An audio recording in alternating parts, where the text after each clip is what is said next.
Pomimo, że choroby skóry mogą się wydawać błahymi problemami w porównaniu z ciężkimi i śmiertelnymi chorobami, to nawet jeśli nie wiążą się ze śmiertelnością lub niepełnosprawnością fizyczną, wciąż mają poważne konsekwencje psychologiczne i społeczne. W dzisiejszym odcinku przeanalizujemy i spróbujemy zrozumieć, jaki wpływ ma zaburzony wygląd na psychikę człowieka. Zaczniemy sobie od analizy filmu Człowiek-słoń z 1980 roku. Cierpiący na rzadką chorobę mężczyzna, nazywany Człowiekiem-słoniem, jest atrakcją cyrkową. Poznajemy postać Josepha Merricka, w dziele przedstawionego jako John. Obserwując Johna i jego chorobę, obserwujemy tak naprawdę, jak zachowuje się ludzka psychika osoby chorej. Człowiek-słoń jest metaforą, jak działa człowiek od wewnątrz, jak zachowuje się mózg w obliczu choroby, jakimi myślami dysponuje osoba chora, ale również jak zachowują się ludzie wokół. Zacznijmy od tego, że John był uznawany za głęboko upośledzonego, nierozumiejącego, co się do niego mówi. Problem polega na tym, że nie miał możliwości się otworzyć przed ludźmi. Później się okazało, że jest inteligentny i ma duszę artysty. Nie ma w tym nic zaskakującego, że nie tylko John, ale ogólnie ludzka psychika w obliczu choroby zamyka się przed ludźmi. Przez to, że inaczej wyglądał i się zachowywał, ludzie go skreślali na samym początku. Traktowali go jako kogoś gorszego. I tak się też czuje psychika osoby chorej. Człowiek, porównując się z innymi, ocenia swoją wartość jako bardzo niską. Tak jak sam powiedział, nie wychodzę tak często, jakbym chciał, ponieważ mój wygląd zakłóca porządek społeczny. Jeśli kiedyś twoja skóra chorowała, to prawdopodobnie miałeś podobne myśli. John obrazuje myśli człowieka, który boryka się z problemami skórnymi. Nikt nie chce być inny do takiego stopnia, żeby się wyróżniać swoją odrazą i obrzydzeniem. Dr Treves wypowiadał się, że Merrick zawsze chciał znaleźć się w szpitalu dla niewidomych, gdzie miałby szansę odnaleźć kobietę, która chciałaby się z nim związać, nie zwracając uwagi na jego wygląd. To dobrze obrazuje, jak funkcjonuje poczucie wartości człowieka w obliczu choroby, czyli skreśla siebie samego, jeśli chodzi o miłość, czy nawet relacje ze zwykłym człowiekiem. To bardzo częste u osób z trądzikiem, łuszczycą czy różnymi zapaleniami skóry. Osoby odczuwają, że nie zasługują na miłość i relacje z ludźmi i szukają rozwiązań, tak jak w przypadku Człowieka-słonia, który upatrywał znalezienia kobiety w szpitalu dla niewidomych. W filmie możemy zobaczyć, że John popłakał się, kiedy doświadczył akceptacji i dobrego traktowania.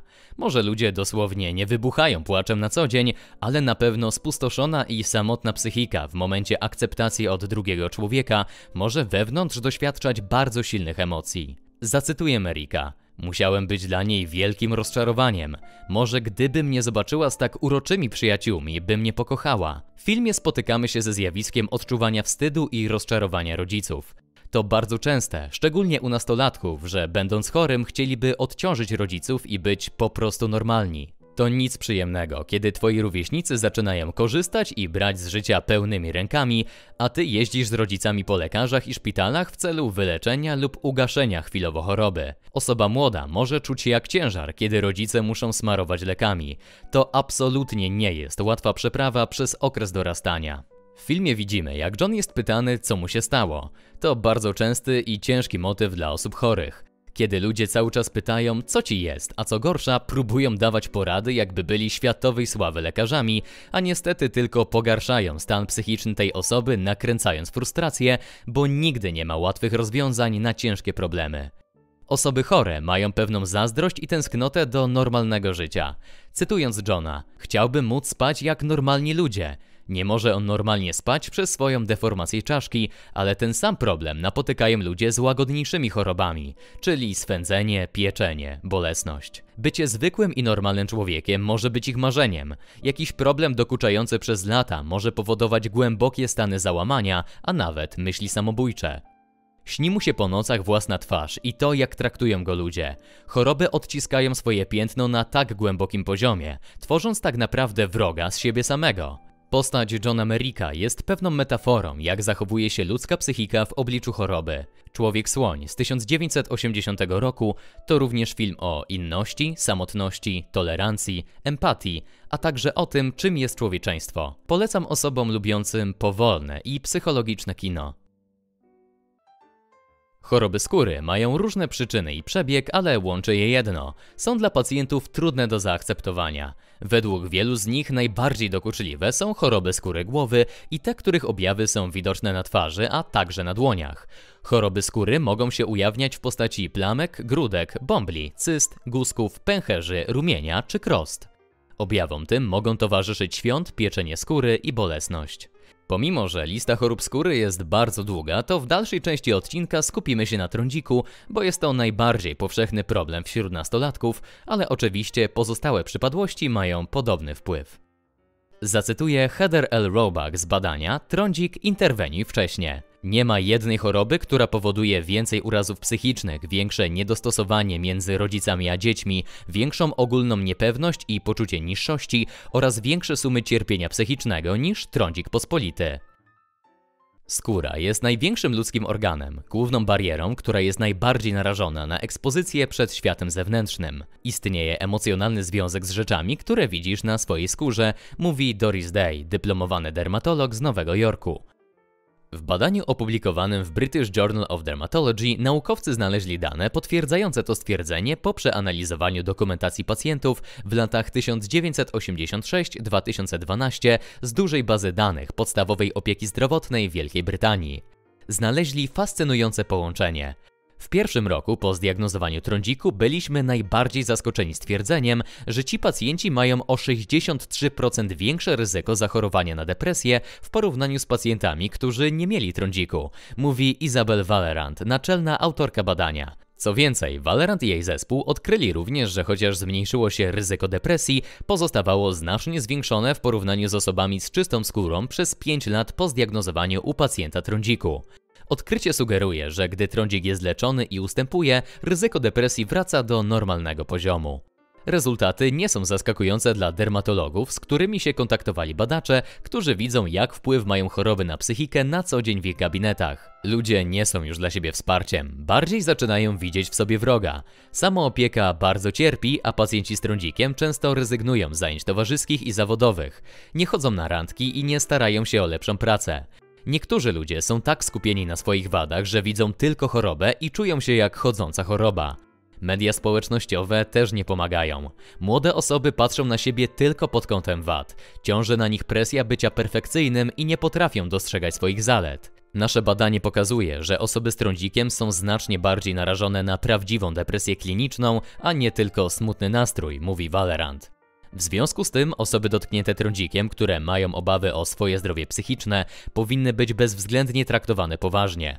Zalecamy, aby dermatolodzy i inni pracownicy służby zdrowia leczący pacjentów z trądzikiem mieli świadomość pojawiających się objawów depresji u ich pacjentów, kontynuuje Isabel Valerant, naczelna autorka badania. W przeciwieństwie do większości innych chorób dermatologicznych, które mogą ograniczać się do obszarów zakrytych ubraniem, trądzik jest często widoczny na twarzy, co pogłębia problemy związane z wizerunkiem ciała i socjalizacją. Dlatego nie jest zaskakujące, że u osoby z trądzikiem twarzy może rozwinąć się znaczna niepełnosprawność psychospołeczna. Wielu takich pacjentów ma problemy z obrazem siebie i relacjami międzyludzkimi. Nastolatki z tą przypadłością czują się nieswojo i unikają kontaktu wzrokowego. Zapuszczają długie włosy, aby zakryć twarz, a dziewczęta często używają silnego makijażu, aby zminimalizować widoczność zmian trądzikowych. Badania wykazały, że trądzik może znacząco wpływać na wybór ubioru u nastolatków. Młode osoby tracą odczuwanie przyjemności z kontaktów międzyludzkich. Zdarza się nabawienie lęku przed światłem i ucieczka w komfortowe, bezpieczne miejsce, jakim jest swój pokój, bez oceny innych, ekspozycji czy porównywania się. Problemy ze skórą również mogą wpływać na obsesję częstego i panicznego mycia się w nadziei na poprawę wyglądu oraz na zaburzenia odżywiania. Może wrzucać młode osoby w anoreksję lub zajadanie nieprzyjemnych emocji. Oczywiście wraz z wyleczeniem choroby osoba może zostać nie tylko z bliznami potrądzikowymi i przebarwieniami, ale również z bliznami na psychice. Często przez niską samoocenę takie osoby nie poproszą o pomoc, bo w ich świecie nie będą na tyle ważne, żeby walczyć o swoje życie. Warto poruszyć jeszcze temat błędnego koła i dlaczego pomoc psychologa lub psychiatry jest w większości przypadków konieczna. Trądzik nie tylko powoduje cierpienie emocjonalne, ale także stres, który może pogorszyć stan skóry w czasie, gdy pacjenci są najmniej zdolni do radzenia sobie z dodatkowym stresem. Czyli trądzik powoduje stres, a stres powoduje trądzik. Dużym problemem jest dermatologia i ogólnie rzecz biorąc lekarze. Choroby skóry mogą mieć różne podłoże, ale pomimo to najczęściej wizyta trwa kilka minut i wychodzisz z receptą. Oczywiście to subiektywna opinia, ale najczęściej leczenie pacjentów jest zbyt na chybił trafił. Jest leczeniem objawów, a nie ich przyczyny. Dodatkowo, jak wiemy, choroby skóry mogą zwiększać ryzyko depresji i lęku. Leczenie powinno być przeprowadzone skutecznie. W rzeczywistości niestety ludzie latami tułają się po przechodniach z marnymi skutkami. Dodatkowo aspekt psychiczny jest prawie zawsze pomijany. Zacytuję wniosek z jednego badania. Ze względu na zwiększone ryzyko depresji i lęku, lekarze powinni stosować agresywne leczenie trądziku i rozważyć przeprowadzenie badań przesiewowych lub skierowań do psychiatry. Oceń i skomentuj, żeby film dotarł do większej liczby osób. Może przez materiał ktoś przywiąże większą uwagę do dbania o stan swojej psychiki lub jakiś rodzic pomoże swojemu dziecku wyjść na prostą w życiu. Choroby skóry, jeśli nie są szybko i skutecznie wyleczone, degradują całe życie i warto o tym pamiętać. Do usłyszenia w następnym materiale.